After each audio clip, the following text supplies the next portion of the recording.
স্টেজের খুঁটির সাথে বেঁধে রাখো। আমি আব্বাসে উপস্থিত হয়ে তার প্রত্যেকটি প্রশ্নের জবাব দিব। যদি জবাব দিতে না পারি আমি সিলেটে ঢুকবো না। জবাব দিতে পারলে জুতা দিয়ে পিটায় সেই বক্তাকে সিলেট থেকে বঞ্চিত ঘোষণা করা হবে।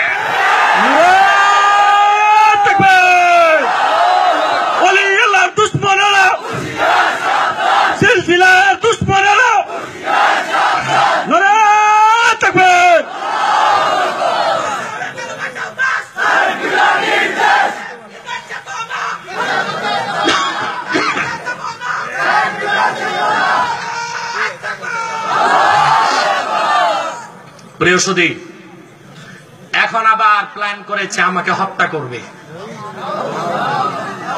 মেরে ফেলবে। আমিও বলে দিছি সমস্যা নাই। খাতমে নবুয়তের আন্দোলন করতে যে আমার যদি মৃত্যু হয় ওটা শাহাদতের মৃত্যু হবে। তোমাদের চোখে আমার মৃত্যু হবে, কিন্তু আমার দৃষ্টিতে সেটা হবে ইমাম হোসেনের কাফেলায় শামিল হওয়া। সাবধান, ওইসব ভণ্ড পীররা যেন সিলেটে ঢুকতে না পারে, আপনাদের সজাগ থাকতে হবে। পারবেন তো ইনশাআল্লাহ? মুত্তাকি লেবাস দিয়া নয়, তাকওয়া যার আছে সেই মুত্তাকি, ঠিক না? দাড়ি এটা তাকওয়া, টুপি পাগড়ি জুব্বা এটা তাকওয়া, এটা লেবাসুত তাকওয়া। এটা কি তাকওয়া? কই বাম স্তনের 2 আঙ্গুল নিচে একটা গোশতের টুকরা আছে যার নাম কলব। ওখানে আল্লাহর ভয় যখন আসে ওইটার নাম তাকওয়া, ঠিক না? ওই অন্তরে আল্লাহর ভয় যার যত বেশি, মুত্তাকি হিসেবে তার মর্যাদা তত বেশি। আল্লাহর ভয় যখন অন্তরে আসে তখন মানুষ আর খারাপ কাজ করতে পারে না, গুনার কাজ করে না, নামাজ তরক করে না, সুদ খায় না, ঘুষ খায় না, চুরি করে না, দুর্নীতি করে না, অপরাধ করে না। আল্লাহর ভয় তাকে প্রোটেকশন দেয়। সুবহানাল্লাহ, ঠিক না? আর যদি অন্তরে আল্লাহর ভয় না থাকে, দিনের বেলা সুফি সাহেব, রাতের বেলা 420, ঠিক না? নামাজও পড়বে, তাহাজ্জুদও পড়বে, মোরাকাবাও আছে, মুশাহাদাও আছে, অফিসে বসে ফাইল ঠেকায়, 2 পাইস, ঠিক না? কথা বলেন। আল্লাহর ভয় ছাড়া তাকওয়া আসে না, তাকওয়া ছাড়া মুত্তাকি হওয়া যায় না। যায়? ইমামে ফখরুদ্দিন রাজি তাফসিরুল কবির প্রথম খণ্ডে মুত্তাকির 11টা সংজ্ঞা দিচ্ছেন। কয়টা? আমি 11তম সংজ্ঞাটা দিব। কত নাম্বার? শেষ সংজ্ঞা, যে সংজ্ঞার পরে আর কোন সংজ্ঞা নাই। ইমামে রাজি লেখেন, মান সালাকা তরিকাল মুস্তাফা ফাহুয়াল মুত্তাকি। আমার নূর নবীজি মুহাম্মদ সাল্লাল্লাহু আলাইহি ওয়াসাল্লামের তরিকাকে যে ব্যক্তি ধারণ করলো তার নাম মুত্তাকি। জোরে বলেন সুবহানাল্লাহ। মুত্তাকির আরেক নাম সুন্নি, সুন্নির আরেক নাম বিনা হিসাবে জান্নাতি। আমাদের দেশে সুন্নি আর বেদাতি আমরা চিনি না, চিনি? একদল সুন্নি দাবিদার আছে যাদের আকীদার মধ্যে শিরক ঢুকছে, দাবি করে সুন্নি, আর মাজার কবরে যে সেজদা করে। খাঁটি সুন্নিরা মাজার জিয়ারতকে বিশ্বাস করে, মাজার পূজাকে বিশ্বাস করে না। আমি যতবার প্লেনে সিলেট আসি, যতবার, এবার তো বেশিরভাগ আসছি হেলিকপ্টারে, প্লেনও আসছি অনেক। এই বছর সিলেটে গাড়িতে এসেছি আমি 2-3 জায়গায়, ওই একটা হলো এইটা। আমার প্লেনের রুটিন হচ্ছে আমি এয়ারপোর্ট থেকে নেমে প্রথমেই চলে যাই হযরত শাহজালাল রহমতুল্লাহর মাজারে। সময় থাকে হাতে, তাকে তার জিয়ারত না করে আসলে আমার কাছে বেয়াদবি লাগে, কারণ তিনি সুলতানে বাঙ্গাল, ঠিক না? দরগাতে যে ইস্তেনজা করে, ওযু করে, দরগা মসজিদে নামাজ পড়ে মনটা ভরে তার জিয়ারত করি, তার তাওয়াজ্জু ফায়েজ নিয়ে দাওয়াতের কাজে নামে, আল্লাহ অনেক বরকত দেন। কবর জিয়ারত অস্বীকার করে ওহাবিরা, আর কবর জিয়ারতের নামে বেদাত করে বেদাতিরা। খাঁটি সুন্নিরা আল্লাহর ওলিদের জিয়ারত করে। আমরা জিয়ারতকে বিশ্বাস করি, জিয়ারত করি। এই তো গেল সুন্নি দাবিদার। কথা বুঝুন, চোরের মার বড় গলা। এরা আবার হক্কানীদেরকে ওহাবি বলে, আমাদেরকে ওহাবি বলে। এই যে মাস্টার সাহেব আছে না একজন, কথা কয় না। এই মাস্টার সাহেবের বিরুদ্ধে আমার আর এখন কিছু বলতে হবে না। মাস্টার গত বছর আমার বিরুদ্ধে একটা কিতাব লিখছে, বই লিখছে মাস্টার সাহেব। ওই বইতে শাহ কারামত আলী জনপুরি রহমতুল্লাহ, সৈয়দ আহমদ বেরেলভী রহমতুল্লাহকে কাফের বলছে, শেষে আমাকে কাফের বলছে, বলে আমি নাকি ওহাবি। আল্লাহর ওলিদের বদদোয়া, শাহ কারামত আলী জনপুরি রহমতুল্লাহর বদদোয়া এমন লাগছে তার কপালে, এখন মাস্টার আর তার পুত্রের মধ্যে দ্বন্দ্ব চলতেছে। আমার কথা, বাপি পুত্রের ঝগড়া শেষ হোক, তারপর আমারটা শুরু হবে। আমি এখন রেফারি। আমি কি কথা বলেন, ওনাদের বাপ ছেলের ঝগড়া। ফতুয়াও কি তাজা ফতুয়া। বাপ ছেলের বলছে তুই, বাপ ছেলে বাপের বলছে তুমি কাফের, বাপকে তুই হারামজাদা। এখন মাস্টার নিজে জবাব দেখ, তার বউ গেছিল কই।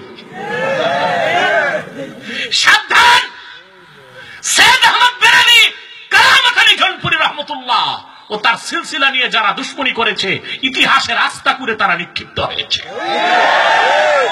তারা যদি সুন্নি না হয়, তো উপমহাদেশে কাউকে সুন্নি বলে পরিচয় দেবার অধিকার থাকবে না। এই গেল এক সুন্নি। আরেক দল আছে বেদাতের বিরুদ্ধে খুব কথা কয়, আছে না?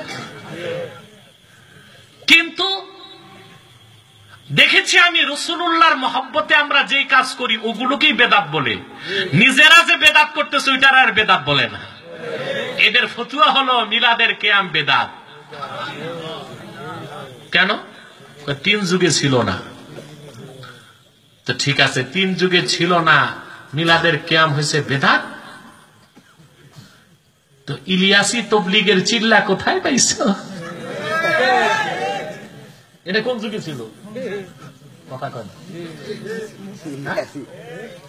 চিল্লা কই পাইছো? এটা বেদাত তো না কেন? ইস্তেমা কই পাইছো? এটাও তো 3 যুগে ছিল না। ইসলাহি জোর করে, এটা কই পাইছো? এটাও তো 3 যুগে ছিল না। তাফসীরুল কোরআন নামে মাহফিল করে, এটা কই পাইছো? এটাও তো 3 যুগে ছিল না।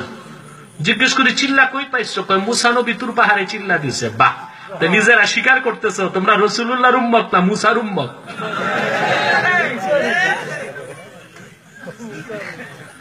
আমরা মুহাম্মদ সাল্লাল্লাহু আলাইহি ওয়াসাল্লামের উম্মত, আমরা সেই নবী মুহাম্মদ সাল্লাল্লাহু আলাইহি ওয়াসাল্লামের উম্মত।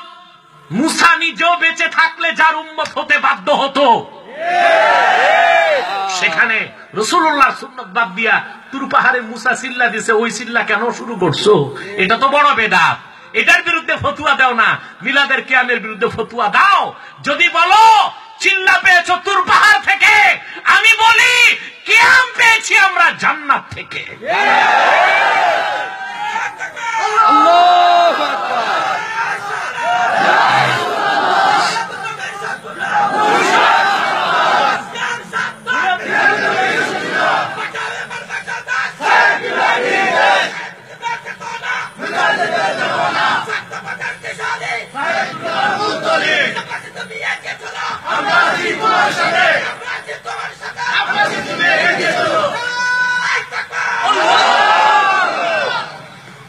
প্রিয় সুধী, চিল্লা কোত্থেকে পাইছে?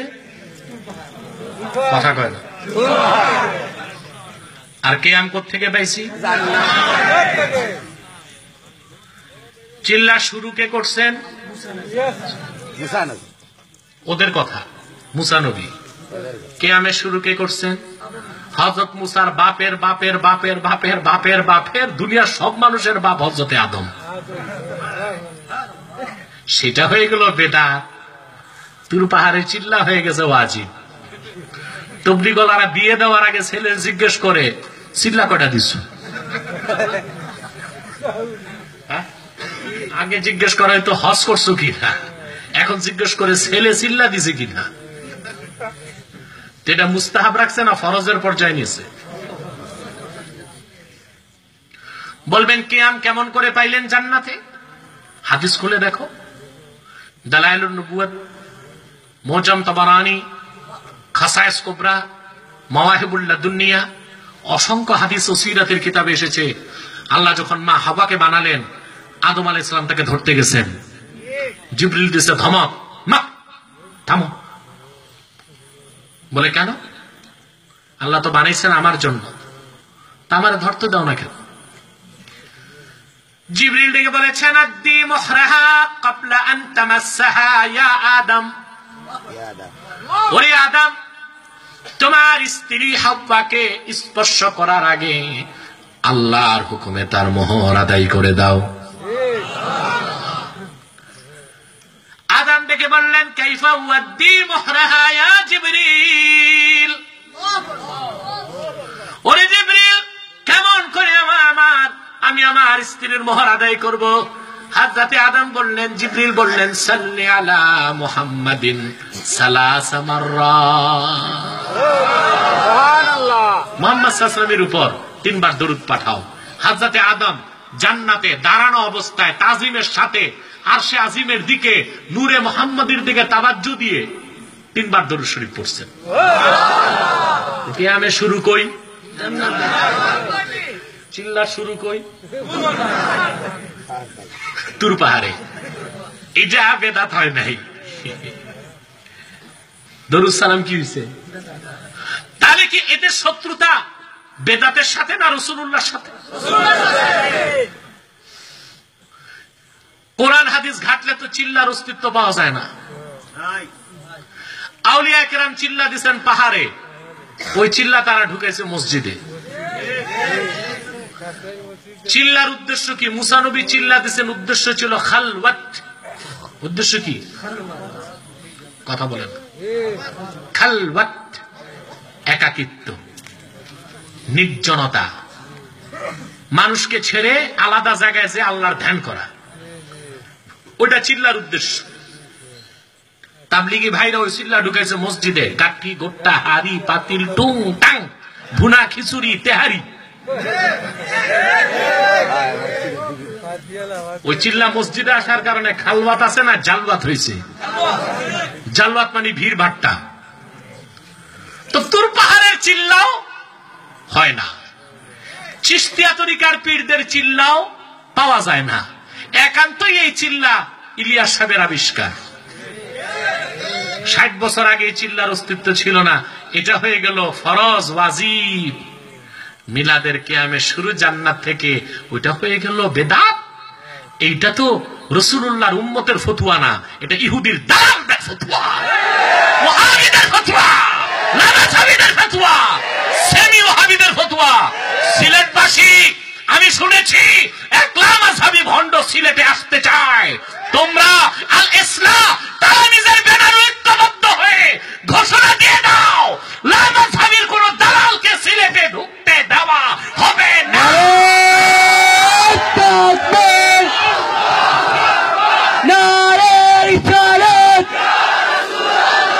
ইসলামের দুশ্মনেরা হুঁশিয়ার সাবধান, ওলিয়ার দুশ্মনেরা বাঁচাও ইমান, বাঁচাও দেশ, সাহেব কিবলার নির্দেশ, নারে তাকবীর। প্রিয় সুধীবৃন্দ, লামাজহাবিরা ফুল ওহাবি। লামাজহাবিদের ঐতিহাসিক নাম ওহাবি, পুরনো নাম সালাফি, শব্দ নাম আহলে হাদিস, আসল নাম ওহাবি। আর তাদের হাওয়া বাতাস লেগে কেউ কেউ হয়েছে সেমি ওহাবি। যারা ফুল ওহাবি ওদের ফতোয়া কি?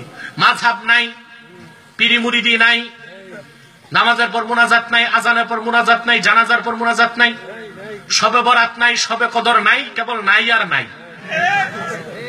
আর সেমি ওয়াহাবির ফতুয়া মাযহাব আছে, পিরি মুরিদি আছে।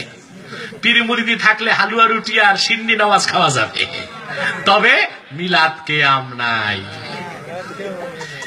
এটা সেমি ওয়াহাবি। এটা কি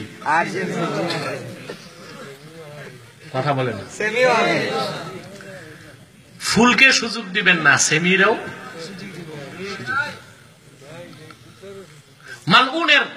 মালউনের আওলাদরা কিভাবে বলে মিলাদ পড়া হারাম? এটা কেমন কথা?